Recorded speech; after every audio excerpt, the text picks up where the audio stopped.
Hi, I'm Larry McAtee, Ward 3 City Councilman, and what a delight it is today to have Bob Funk Jr., President of Prodigal LLC, the owner of the Oklahoma City Barons with us, going into our second year here with the Barons. Yep, thank you for having me. I really appreciate it. Well, we had a good show last year, and the ratings were up, so we figured we'd go for another big show, Bob. Fantastic. I was, in doing my research, I came across the Prodigal LLC. Yeah. Where did that name Prodigal come from? Well, it's kind of got a little bit of history for me, and I like things with double meanings. The first part of it was, I was born and raised here in Oklahoma, in Oklahoma City, in a small town in Piedmont, and my dad has experienced a lot of success here, and I went to school at Oklahoma Baptist, worked here in Oklahoma City for a few years, and just decided it was time for me to kind of get out on my own and earn my stripes, for lack of a better term. So I went out and worked outside in Kansas City for a while, worked kind of all over the country, bounced around doing sports entertainment, production, those kinds of things. Worked freelance for a while, worked for ESPN for a little bit, and then kind of moved to Reno for a while, freelanced over there on the West Coast some, and then decided it was time to come home. And my dad and I had a discussion. He had some things that he needed help on. So when I came home, I thought it was fitting that I named my company Prodigal. It also has a tie to my values and my faith as a Christian, and the redemptive story of the prodigal son and what that means. Not necessarily just from the family aspect, for the individual aspect, and what you have to do to invest in yourself, and somewhat humble yourself and come back to a good center place, and centered around a family. So that's kind of why I did it. It was something that I wanted to represent me, and again have a kind of a double meaning. I like those kinds of messages. Well, we're glad you did decide to come back, because we're going into our second year, but the first year of the Barons, highly successful. Yes, yeah. I think for all intents and purposes, a first-year team, a new brand within Oklahoma City, a completely new entertainment package off the ice and on the ice. Great first season. We went into the playoffs and we lost in the first round, but for a team that was just brand new and really a new development model for the home team in Edmonton, I think was great. I think it was a great first year result. I think that hard work has turned over into the success of this year. So really, really very satisfied. I'm never going to be satisfied without 38 sellouts. I think that's for all of our games. I'm always going to want that. So I never won't be satisfied necessarily, but I'm very encouraged by the turnout and the result of our first year. I think it was really good.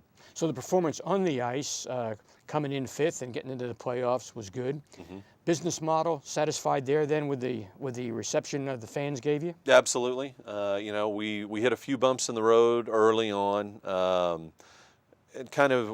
My philosophy behind doing it was to take, as you know, we had a previous organization, and there was a kind of a model in the way that things were done. Is I really wanted to take everything and kind of sweep it all off the table and really start from scratch and say, here are the basics. Here's what we're going to start with. We've got a great on-ice product. They're starting over in their development model. We're going to start over in our business development model, and we're going to kind of recreate the wheel in terms of what we do and how we do it. And really then center it around our season seat holders, and take a very proactive approach to engage them as much as possible, get their feedback, and then design what we do as a business around each season seat holder and the experience they have coming into the arena. And it's proven to be a pretty good model to this point. We were, from an organizational standpoint, very stark to begin with, because we were really just trying to gain as much information as possible. And as we got more information, we added more things for the season seat holders, for the customer experience when they come through the door.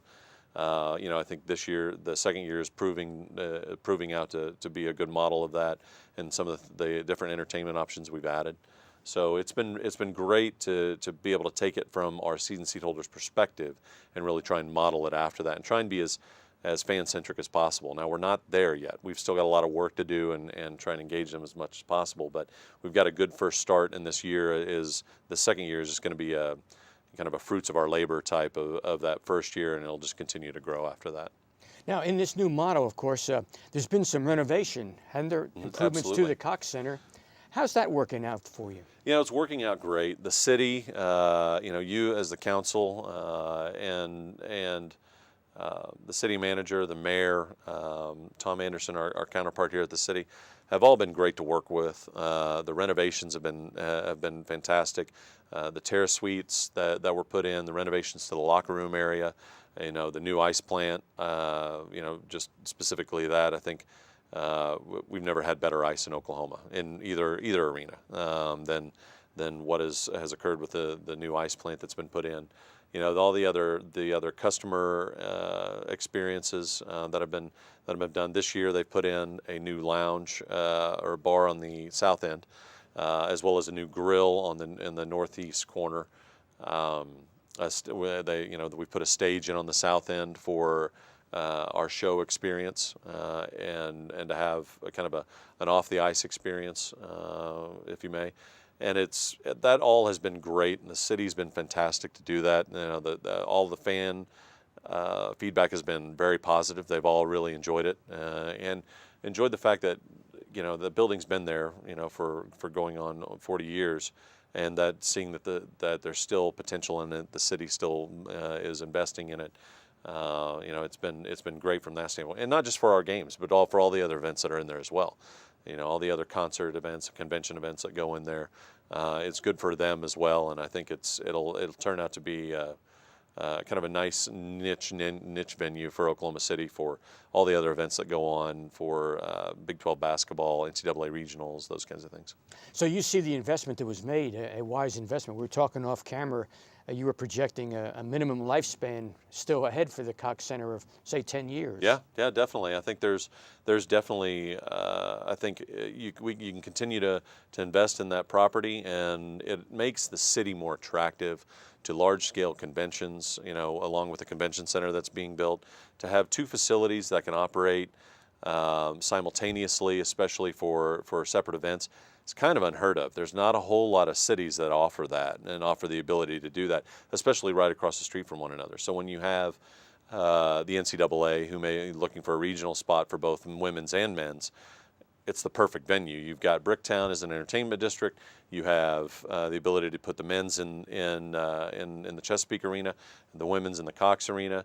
You know, ample hotel space downtown. It really is kind of the perfect environment for a large-scale event such as that, and it makes Oklahoma City that much more attractive to bringing in, you know, the outside client and/or customer, and have them see what our community is about, and just showcase Oklahoma City.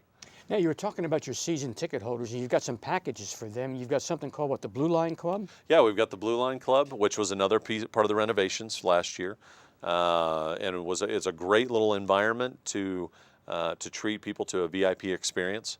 We've opened that up to our season seat holders this year. They're really enjoying it. There's a buffet there. There's also food to order off the menu, a full bar, and they really enjoy it. It's a kind of a bright, clean environment that they can come and enjoy themselves before, during, and after the game, and just get that overall experience of a night out at the hockey game. And we've added that as an amenity this year as part of the feedback that we've got from the season seat holders that they wanted to see, and it's been really successful. You know, on our big nights every night, you know, it's packed with our season seat holders and other people who want to come in, and so it's really been nice. It's been nice, and it's been really something we wanted to do for them, and seemingly they've enjoyed it. So not only do you have quality hockey on the ice, you've got the experience off the ice to add to the memorabilia or the memory of the night at the Absolutely. At the game. It's important for all of our fans when they come in, and I find that when people come, the first game they come to see, they really enjoy it and they're hooked, at least on the action. So we want, and the way we feel is that's while that's great, and for some people that may be enough, for us we don't want it to be enough. We want them to, when they walk into the arena, every minute that they spend there, they have a great time, they enjoy themselves, and when they walk out those doors, they say, "Wow, I really want to go back. I want to see that again. I want to enjoy that again." And we try and offer, it's something for everybody. And we're not quite to the point where we want to be, but we're getting there as we add different components and different things. We've put in more to our kids zone this year so that the kids have a little bit more ancillary things to do besides just sit in the seat and watch the game. They've got the ability to go shoot a puck into a dryer. I don't know if you've ever seen that commercial with Sidney Crosby. So they it's different pieces that engage them on a different level, and so try and do that with all of our fan base, so that every minute that they're there, they really enjoy themselves. They enjoy the wearables that we offer merchandise wise, something that they wear outside of just going to the game. Something that they enjoy having. So really try and focus it about that as being the overall entertainment package, night in, night out. But yet the package that goes on during the game, both on the ice and around the arena, that's just a small part of what the Barons are about. You guys are out in the community also. Yes, yeah. With the last year, we had to kind of touch and feel what we could do in terms of how much we can involve the players. Luckily, it was a lot more than we had anticipated. So this year, we really loaded up a schedule for where we could get out and get in the community. We did some things last year with Habitat for Humanity and Special Olympics. We're doing a program called Helmer's Heroes with the Children's Hospital, and engaging them and also with Mercy, and so as being one of our partners.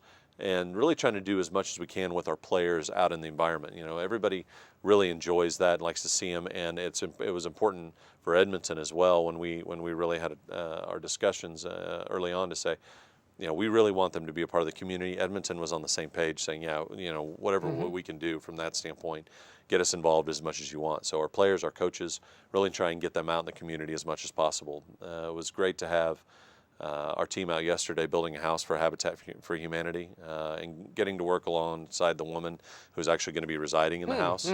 So that was kind of neat. They all really enjoyed that and enjoyed getting to see the fruits of their labor and how it was going to help this woman and have for her to have a home to live in. So try to do that as much as possible and getting them out there more and more and more as the season goes on. I just actually came from a radio interview with one of our players, and it's just great to see them engaging in the community and really want to be a part of it. Real quick, shameless commercial. If somebody wanted more information about season tickets or anything like that, who do they need to call? You can go to okcbarons.com, our website. You can call 232-GOAL, and we'll have more than enough people ready to help you purchase tickets. Game night, you can just go to the box office or buy your tickets online in Ticketmaster. So you can go. We have a wide variety. We like to say our slogan is you call the shot. So if you want to buy a full season package, you can. If you want to buy a half season or one of our various mini plans, we've got specialty packages available. 4-packs, those kinds of things. We've got pretty much something designed for anything that anybody wants or any price point that anybody's interested in. So I like that. You call the shot. Absolutely. We want it to be a la carte. We want every experience that you have with us is what you want to do, within reason, obviously. But, we want everyone to walk into the building, feel like they're the most important customer if we can. And we've been trying to engage all of our fans on every level as much as possible, even during the game. Sometimes our sales reps will go out and talk to our season seat holders, just spend some time with them, maybe buy them a Coke, buy them a hot dog, give them a merch certificate, do something special for them for that event, and kind of get their feedback on what they'd like to see night in, night out. Bob, thanks for taking time out of your thank busy you for schedule having us. for I really coming. appreciate it. I hope you've caught some of the passion that Bob Funk Jr. has for hockey here in Oklahoma City, and the prodigal. Let's all be kind of prodigal sons. Let's get back and get behind our hockey team. They're doing a great thing for our community. The future is bright. May God bless you, and thank you for watching.